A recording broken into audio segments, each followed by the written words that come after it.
We've got some big changes coming out for our booking form in Q2 we're really excited about. Most importantly in this release is going to be what we are calling our guest fields. So what our guest fields allow our businesses to do now is collect information per guest. It's really important. It's a feature that our customers have been asking for a long time. We're happy to get it out there. So some of the real benefits to this feature is that it enables our customers to create more detailed manifests or itineraries.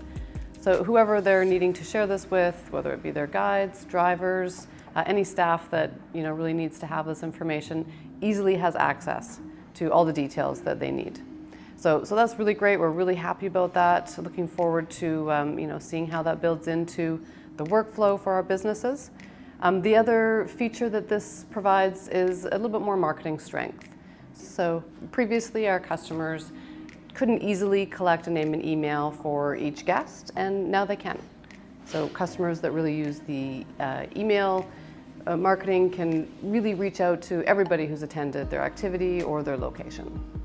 More information for the changes to our booking form, as well as the release of our guest fields, can be found within our knowledge base.